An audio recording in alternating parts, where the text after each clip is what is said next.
大家好，我是威仔，欢迎大家来到我的油管频道。本期呢，我给大家带来2025必看推广账号被封被盗设限怎么办？罪权解决教程来了。看之前呢，打个小广告啊，还有很多小伙伴没有 Telegram 可以加我这个微信号来购买啊，所有的服务都在这里。这些文案我会放在视频简介和评论区，有需要去购买就行。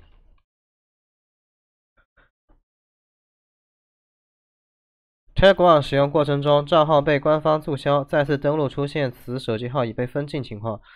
如果您在使用过程中没有严重的违规操作，比如批量发送广告被多人举报的，通过下面3种方法即可解除封禁。解封后，原来的聊天记录以及联系人、频道、群组都会存在，并不会消失啊！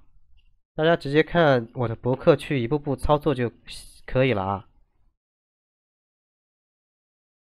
就直接按博客的要求来操作就可以了。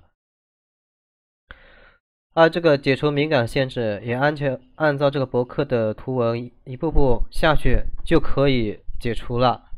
还有就是这个账号双向限制是可以用这个机器人去解除的啊。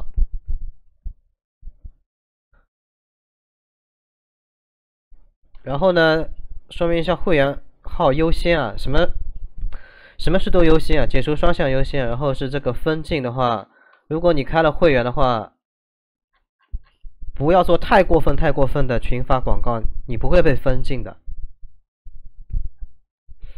会员号的权限很大的啊。然后最重要讲一下这个被盗后，主要讲一下这个注销Telegram注销啊。而且是主要讲一下这个 Telegram 为什么要注销。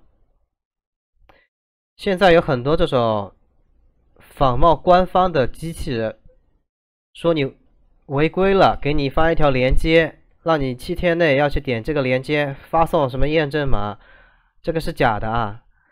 官方的机器人只有一个啊，都是全英文的，有些机器人都很傻瓜式的，都有中文，而且他的电话号码都在上面，这种都不是官方的啊，都是仿冒的这种官方机器人来盗你号的。你输入了那个验证码，你账号就被盗掉了，这是第一种被盗号的情况。还有第二种就是你买了实体卡注册的 Telegram 账号啊，由于我专门卖这个 Telegram 账号啊，我发现规律了，大概卖10个实体卡注册的，就有2个可能会被找回。他是怎么找回的呢？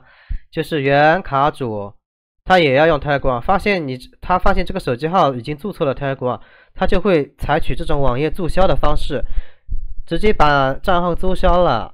注销之后，他再重新注册，他就可以使用了啊。所以这个你买这个实体卡注册的也是有这个风险的，像卖美国号就有这种风险。我卖了10几个，就有1-2个人可能就会被找回。他是7天之内他注销，然后在 Telegram 里面他就有一个提示，你已经自己申请了7天之内注销，然后他就注销掉了。然后讲就是被盗后可通过网页注销，手机能收到短信你才能注销，然后重新注册就可以继续使用了啊。直接访问这个注销的页面就可以了啊，直接按要求来图文一步步来是可以找回的啊。好了，本期教程就到这里，感谢大家的观看。